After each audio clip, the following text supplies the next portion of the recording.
the duck is up, everybody? The name's Valentinix, but you can call me Nix for short. And in this video, we're gonna be talking about which Resident Evil has the hardest achievements. So I came up with 5 categories, for this tier list to categorize which game I thought, was like absolutely mind-bogglingly hard and which was actually pretty easy. We'll start with the top of the categories. I got Nix Must Die, a classic, difficulty in all Capcom games, to be honest. They have that in Devil May Cry as well. So yeah, Nix Must Die means I absolutely suffered during the achievement hunting process in this game. Oh yeah, also heads up before we do the rest of this is gonna be all achievements from the games that are available on Xbox, because that's the platform I play on. You can see right here, some of them are 360. So some of the achievement lists are actually different than, say, like the trophies on PlayStation for specifically like Code Veronica, I believe. I don't know about the other ones, and some games are missing from PlayStation, but whatever. Then the next category is gonna be boulder punching frustration. The reason behind this is because it's not too difficult, but it's still like pretty up there. Like, I wouldn't say it's easy, but I wouldn't say like, oh my god, I don't think I'm gonna be able to finish this. Then right after that, like moderately difficult, we have Almost a Jill Sandwich. Not too bad, but not like the easiest in the world. Something I think maybe a few people struggle with, but not too difficult. And then we have 7 minutes is all I can spare. So this category is relatively easy. It's actually the easiest category here, because right underneath that I have the poser category, and these are the games I actually haven't played yet, but I'll still be talking about like what I think would probably be like the hardest out of them. From my knowledge, there's only a few games here. You can see there are a lot of Resident Evil games, and I played through most of them. There's only a few that are going to be in this poser category, but yeah. So first we'll start with Resident Evil 1. And overall, I don't think this game is too difficult once you get used to it. If you're like starting off and playing this for the first time, and this was my first Resident Evil game, it is gonna be a bit difficult. There were times where I was like, specifically during the no save run, where I was like, ugh, because like my no save run, I died literally right before I reached the end, like the last area, the lab. So there were some like frustrating parts, but once you like play the game like once or twice, it's not really that hard. Like once you get the layout of the mansion and all that, you're not gonna struggle too much. Even the speed run, like the knife only, it's pretty easy. The only like actual frustrating experience I had with this game was actually when I had a glitched achievement where there's an achievement for Jill getting the helmet key, and that's not missable. Like, that is story related. Like, if you beat the game once, you will get the helmet key. You need it to progress. And that achievement for me glitched, and I had to wipe all my save data for that achievement to work. So that was kind of annoying, but again, it's not hard. It was just more like, wow, I lose all my progress. But overall, I wouldn't say this game is really that hard. It definitely takes some time getting used to, but like once you're used to it, it's not that bad. I'll put it Almost a Jill Sandwich. Not really that hard, but like, you gotta get better at the game. You gotta get good. Okay, Resident Evil 0. Okay, this is gonna, okay, so we're starting off with the second game, and I've already not finished it. But the reason, I don't know why. Like, it's not a bad game. And I come back, I've tried playing it like 3 times now, and every time I come back to it, I just never finish it. It's not bad. I just don't know why I don't play it. I think I've gotten past the train section like 2 times, and then I just stopped playing. I just never come back to it. I've heard, from what I believe, so this is going in the poser category, but even then in the poser category, I will be like rating what I think is like the hardest. From what I've heard, this game does have some harder achievements. Like, I think it is harder than Resident Evil 1, but again, overall, once you get used to the game, I don't think it's really that bad. But from what I've heard some achievements. I think like the Leech Hunter ones are kind of hard. I don't know too much about it. So that's why this is going in the poser category. Next up, we have Resident Evil 2. This is the remake, but the original 2 isn't on Xbox or any, I don't think, modern platform. So we're not going to be rating it in terms of that. It's just going to be called Resident Evil 2 here.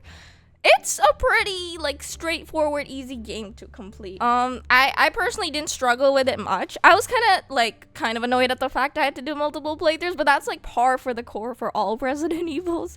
Overall, the game was, like, pretty easy. I didn't really struggle much, except for the flippin' sheriff. There's the DLC, okay? So some people don't go for, like, if they're playing on PlayStation, they don't go for, like, the DLC trophies, but I'm playing on Xbox. So of course I'm going for all achievements for that 100%. And so the DLC was kind of it kind of tested me.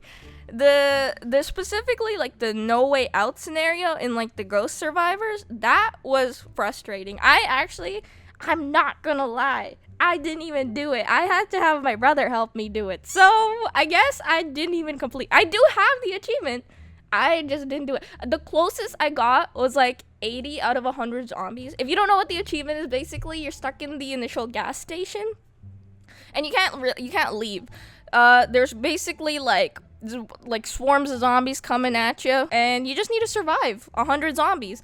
It doesn't sound so hard until you realize there's really nowhere to go. You have limited ammo. I mean, I say limited, yes, you start with an infinite handgun, but like the handgun is not helping, especially in the later waves where there's pale heads coming at you. So yeah, the little handgun's not really gonna cut it at that point. The highest I've gotten is 80 zombies, and then it was kind of but like my brother's completed it twice, and after you get past like the 80 zombies, you jump dramatically to like 97 or whatever. So basically, I would say like that is the bottleneck. If you can get past like that 80 zombie mark, you're pretty much set. Since I haven't finished it like technically myself alone, I am gonna put it a bit higher. Actually, no, I think it's still in like almost a Jill sandwich category because it's not that bad. Like, I didn't give it too many tries. I would come back to it like a month or two after, give it 3 tries, and be like, yeah, I'm not doing this. So I'll put it almost a Jill sandwich because maybe it's not too. Maybe I'll move it after we go through a few more games. But right now I'm gonna put it at almost a Jill sandwich because nothing else in the game is really that frustrating compared to that single achievement. Like the 4th survivor mode is also relatively easy. I think it's just that specific sheriff achievement. Next, we're gonna be talking about Resident Evil 3. Next, we're going to be talking about Resident Evil 3. And overall, I mean, this game isn't the most well-received game, especially out of the remakes. I do think it was a bit weak when I played it. And I haven't played the originals. I didn't hate the game. I actually enjoyed it a lot as like a game, but then I saw like videos talking about why it's a bad remake, and I can understand the gripes, but I don't think it's still a horrible game. I still thought it was enjoyable. It definitely doesn't do justice to the original Resi 3, but it's not a bad game by any means, in my opinion. It is more action oriented and relatively short, but I don't hate it. I actually enjoy my time with it. So there is the notorious final boss for this the Inferno run of this game. What you need to do, you have to S rank the game on Inferno difficulty for one of the achievements. It was the Jill Valentine achievement. And overall, I don't think it was really that bad because I used the infinite rocket launcher. Okay, well, like, I'm going to use my resources. If that's allowed to get the S rank, of course I'm going to use it. Why would I not? Overall, though, like, if you're using the infinite rocket launcher, the only place you're really gonna struggle is the beginning because you don't have access to all your, like, defense coins and whatnot. But once you, like, reach the first safe area, you get, like, your defense coins. You have the infinite, because you don't have the infinite rocket launcher yet either until you get to an item box. Once you get that, like, the game is really easy. I didn't die until after like the initial part until like the very end, the final boss. And I mean, absolutely, the boss is kind of unfair, but I feel like at that point, because the rest of the run was so easy, I didn't actually hate the fact that like the final boss was like kind of unfair or anything. I thought it was kind of, it's just me personally, I think it's kind of fun when the rest of the super hard difficulties like super easy because of your unlocks, and then the final thing is like, holy crap, I gotta lock in. There is also the final shot after at Nikolai where you cannot fail or you have to do the final boss all over again, which had me stressed, a bit of adrenaline. But overall, again, I don't think the run was that bad, and that's probably the hardest achievement in this game, so I don't think it's really, it is really easy. I would put it in 7 minutes is all I can spare. It's not going to take you that long. It's actually, I think, one of my shortest completions. Next, we have Resident Evil Code Veronica X. And I'm not going to lie. For my first playthrough of this game, I used a walkthrough because this game was really challenging for me. It forced me to use tank controls, right? And I wasn't used to that. For someone who's used to tank controls, it's not that bad. And I'm not trying to be like, oh, tank controls are impossible to learn, because they're not. I managed to learn them playing this game. But if you are new, you are gonna struggle a bit, especially because, like, I would say this is one of the harder games in like the series, in my opinion. Some people say it's incredibly easy. I think they're monsters. But the hardest achievement in this game, like, once you beat the game, you're probably gonna have all the achievements in this game except for 2, which are the ones I'm missing. I'm missing unlocking the infinite rocket launcher, which you need to get, I think it's an A rank run. I don't think there's an S rank run. You have to get an A rank run, which means no saving. What the flip do you mean no saving? You get 1 save in the whole game, which is because in the original game, the game was so long you had to switch the discs. So that's why you would save. That's the only save you get for the A rank, because which is in the middle of the game, which means like you there's literally no saving. If you die, you're either at the start or in the very middle. And there are some insta death parts, bro. Like, okay, I was trying to do that run and I made it to like close to the save point, like where I had to, like, I don't remember what exactly you have to do. You have to do something so that like the jet can take off before Claire and Steve can leave the location, and I died to the tyrant before I boarded the plane. So I was pretty close, but unfortunately I died.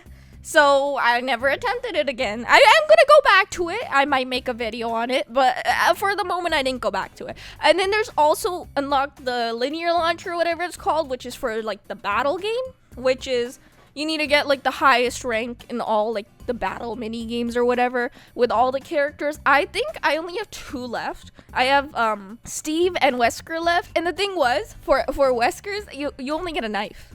It's not time based. It's a matter of just complete it and you'll be done. And I got so close. I made it to the final Alexia boss, and then I threw. I got like, I think it's like the Magnum or whatever. I had the gun. I don't know what I did. I just like, I started shooting or I didn't shoot. I don't know what I did. But she got me and I died. So I was like, bro. And then I tried to go back to do it again, but I just didn't. I didn't make it that far again. And so yeah, I have to go back to this game right now. I'm gonna say, for me personally, boulder punching frustration. It's not ridiculously. I know it's kind of hard. I'm gonna put in boulder punching frustration because I have yet to do it despite having tried. Like, if it were like I didn't try it and I didn't get it, that'd be a different matter. I have tried a few times and I still haven't completed it, but I do believe it's possible for me. And then next up we have the original Resident Evil 4. Overall, this game is pretty easy. You beat it, you're gonna have pretty much all the achievements except the bottle caps, and beat it on professional. Professional was a bit hard, and I remember I struggled a bit in the beginning, but like once you get past the initial like hurdles, it's really not that bad. Because if you play the game once, you know, okay, I want to conserve my ammo for this area. I want to conserve my ammo for this area. You're not really gonna struggle on your second playthrough. And the first playthrough isn't really that bad either. So I'm gonna say 7 minutes is all I can spare. It took me some time getting used to like the shooting range. It took me like about 20 minutes, but after that, the shooting range was really fun too. So I'm gonna put it a bit harder than Resident Evil 3, simply because I thought the professional difficulty near the end was actually kind of frustrating. Because, man, the enemies come at you, they're taking your health, you don't know where you're getting shot from. But yeah, so I'd say it's a bit harder than RE3, but again, relatively easy. Then we have 4 Remake, and 4 Remake, again, I do think, okay, I cheated for this. I bought the golden like exclusive upgrade tickets, okay? So I guess my perception is gonna be slightly skewed because getting the S plus or whatever rank on professional was easier for me.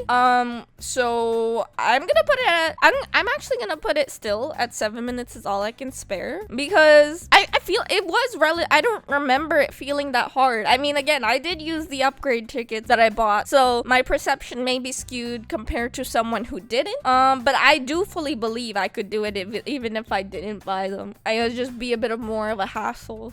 So I don't think it's really that hard. I'm gonna put it actually lower than the original 4. Then Resident Evil 5, and this had a few frustrating bouts. Okay, the DLC Desperate Escape on professional. Oh my god. That was something. That was honestly, I don't know, man. That was really something. Because the AI is garbage. For what's his name? I don't even remember. Josh. He has no sense of self-preservation. I'm not kidding. He has no sense of self-preservation. He's just like, I'm just gonna go rush the enemies. Oh, I'm dead. And you're like, what? So I guess solo, it's harder. I mean, definitely, if you have like someone to do it with, I don't think it's too bad. In fact, I helped someone do it after, and it did not take nearly as long. It's only the initial area that's super hard, in my opinion. Other than that, like the professional difficulty for the main campaign isn't that bad either. Like, it took me a few tries on certain parts, but again, it's pretty easy, I would say. I would say 7 minutes is all I can spare. Oh, there was, however, the grind. I think I might put it higher than the other games here, simply because how much frustration I had with Desperate Escape DLC on professional, but not too bad. The grinding for some of the multiplayer achievements in this was annoying because you need 4 people for the team ones, right? Actually, maybe you can do it with 3. I'm not sure. I'm pretty sure you need 4 to start the game, and it just takes time because you have to sit there for the wins. Because no one's actually playing the game anymore. I know, surprise, but no one's really playing this game anymore. So you have to find people to help you with the achievement, but other than that, again, not too bad, just slightly annoying. And then we have Resident Evil Revelations 1. And this game, I really enjoyed it. I think it's a pretty underrated Resident Evil game in general. I don't see that many people talking about it. I would say the initial like blind playthrough, I don't know, it just felt kind of more tough than a typical Resident Evil game. Would I say it's ridiculously hard? Again, no, like it was pretty easy, but it felt harder than like, I don't know, Resident Evil 2 when you first play it. I don't know, I don't know. It just felt kind of harder to me, but like not like hard. It just felt more challenging than the other games. The achievements in the campaign, I managed to get like all of them. Mind you, I did look up what the achievements were beforehand and then use a guide for collectibles because I was like, I'm just gonna do it in one playthrough. Like, why would I not do it in one playthrough if I can? But so I was able to do all the achievements in one playthrough except for the completed on, I think, Infernal difficulty or whatever it's called. That one I had to do a second playthrough. I did it on New Game Plus. But again, all the campaign achievements, like, easy breeze. So you might be thinking, wow, this is just gonna go in 7 minutes, is all I can spare. No! That is the problem. It doesn't just go there. You know why? Because of freaking raid mode. And I hate raid mode, honestly, because I have no friends. I mean, if you have friends, you might find it fun. I have no friends. So I'm trying to play this mode alone. And it's super grindy, man. Like, you have to reach level 50. You because it's level based. So, first of all, the damage output is usually garbage. Unless you have someone carrying you. And I had someone carry me for most of the levels. And I still need to go back and finish some of them. Yeah, this game is not finished because of the grind. The grind is insane. I'm like level like 20 something or 30. Maybe out of like 50. And just leveling up is ridiculous in this game. But overall, like once you level up, is it hard? I don't think so. Maybe the ghost ship stage is hard? I don't know. But I would say it's more grindy than anything. I'm gonna put in Almost a Jill Sandwich because the grind is honestly demoralizing. Like, I cannot stand it. But would I say it's hard? No, so it's not going there. I would say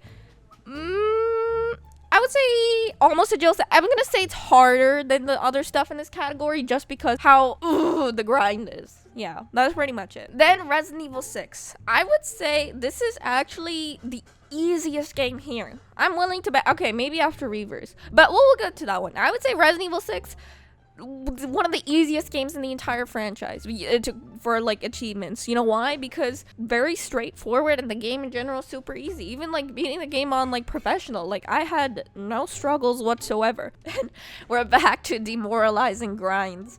The annoying part in this game is definitely the other DLC multiplayer modes. And again, I bet most people on PlayStation have not even played or tried to get those trophies, but I did for the 100%. And let me tell you, some of those grinds are too damn long for their own good. Like there was this one where you have to kill like the BSA agent, like I don't know, 100 times. Dude, why? Oh my god. Like, all of them are just ridiculously grindy. Again, not hard. It just takes a long time. But because the grind is mostly, for the most part, brainless as compared to Revelations, where you actually have to actively be good, I'm gonna say, like, yeah, this is, like, the easiest game. Like, I'm not even joking. Next is Revelations 2. And, yeah, this is going in the poser category. I have not played it. I don't think it's hard. I don't know about the raid mode in this game, but I think most people generally say Resident Evil 0 is harder, and I feel like it would be. I feel like for a co-op game, like, how hard can it really be? I mean, I don't know. I'm just basing this on what I think the games are like and how they play. I think 2 is probably easier. I think there are some achievements that are like, play the chapter in this, like, time-based mode, play the chapter like this, but I don't think it'll be too bad. Yeah, maybe it'll be bad. I don't know. But I think 0 might be harder than Rev 2. But don't take my word for it. I haven't played it. I'm just a poser. Okay, next is Resident Evil 7. And this game's achievements, man. The achievement journey with this one is crazy because of the DLC. And how I feel like if you're talking about Resident Evil 7 and its achievements, you can't ignore the DLC. Even if you're on PlayStation and you get trophies, you can't just ignore these. Some of them are ridiculous. The base game for Resident Evil 7 super easy, super chill. Even Madhouse difficulty, I was kind of dreading it at first, and sometimes you die and you're like, oh shoot, I lost all my progress. But overall, not really that hard, especially when you get the infinite buzzsaw. Again, using my resources. But overall, the game's like pretty easy, base game. The DLC though, oh my god, the DLC. So I think I have 2 achievements missing, and they're specifically Ethan Must Die and complete End of Zoe on Joe Must Die. You can already tell where this is going. Nyx Must Die. Ethan Must Die doesn't seem too bad, and I get like pretty close to beating it, and I've only given it like a few tries, so that's not too hard. Joe Must Die. Oh my god, I've tried so many times. I don't even make it to the first save point. I have not a single time made it to a save point in this.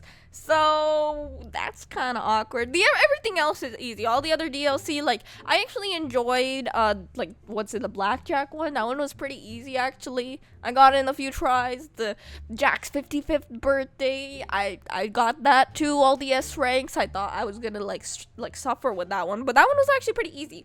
Even not a hero on professional difficulty, I managed to do. That wasn't actually that bad. After I'm like, okay, I gotta lock in and use my brain. But Joe Must Die.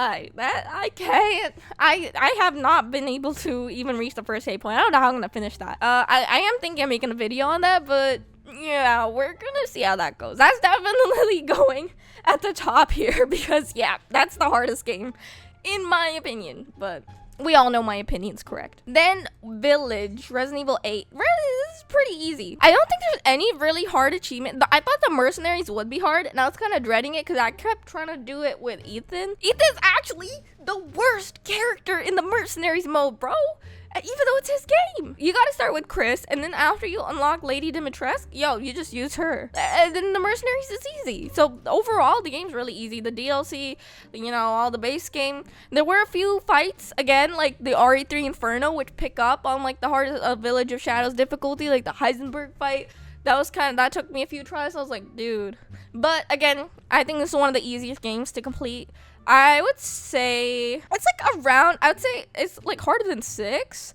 Is it harder than 3 though? I'm gonna say slightly harder than 3 because like there's a few extra things you gotta do, like the Mercenaries and stuff. But again, not really that hard. Orc. Now this one, I'm a poser. I've tried the game. I have tried a few missions. It's definitely a fun game if you have friends, which I do not. So yeah, I think it would be pretty fun to play with friends, and I don't think the achievements are too bad. I was getting achievements for just doing the mission too. So yeah, I don't think this game is too bad, and with its achievements, but I have heard there are some grindy ones like RE6. For I think the DLC modes where I think one requires you have like 5 people at the very least. I'm not really sure, but I don't think this game is too bad. I'm gonna put it higher than, actually, do I want to put it higher? I'm gonna put it higher than Rev 2, just based off my like prediction. I don't have any sort of like basis of like what I'm going off of for that one. And then we have Resistance. This is one of the multiplayer games, and it's still I think it's still active. I think people do play it, like a few, like a handful of people. And a lot of people who have played it have actually completed it. I think if you are playing, like trying to get specifically the achievements, and I think most people playing this game are trying to get the achievements, like they're just doing it for like their Resident Evil collection, like I'm gonna be doing. Most people are doing it with people who are also trying to get the achievements. So I don't think it's really too bad. I think setting it up and being in a match, because the achievements only work in public matches, is kind of harder. But you can just play at a time when the game is probably relatively unpopulated and go for them. Most people actually manage to get the achievements in like less than, I think, even 48 hours. So I don't think it's too bad. But I'm not gonna say it's like too easy either, because again, I haven't done it yet. I'm gonna say it's harder than Rev 2 because it's probably more annoying to set up, like how you're gonna get the achievements, but yeah. And then finally, Reverse. This game is actually probably, I have all the achievements in this, might be actually technically the hardest now, simply because all the achievements are impossible now. The servers have shut down officially. So if you don't have the achievements in this game, yep, you're cooked. You can't get them anymore. I managed to get them. There's only 12. They're pretty straightforward and easy. The hardest one was getting a win with like every single character. And yeah, I just kind of saw there people farming the wins before the server shut down, and so I was like, okay, can I join? And yeah, it's pretty, if you played during the time, the achievements do not take like even more than like 2 hours. But now they're completely impossible. So I guess you could argue that this is actually the hardest, because now no one can get these achievements. But if I'm being realistic, this is probably, I would say, the easiest. Like, it does not take that long. It takes less than like a movie's length time to get all the achievements. The hardest one was the wins, but I guess now you can't get any, so that's unfortunate. The game was trash though. Garbage ass game, so whatever. Who cares, right? I mean, I kind of wish they kept a way to get all the achievements for other people, but I managed to get my achievements in. And yeah, that's pretty much what I think the ranking is, in my opinion, But my opinion is always correct. Resident Evil 7 is the hard. I was thinking of making a video on this specifically for Joe Must Die. So we'll see how that goes. And yeah, that's all I got for you guys today. Hope to see you in the next one.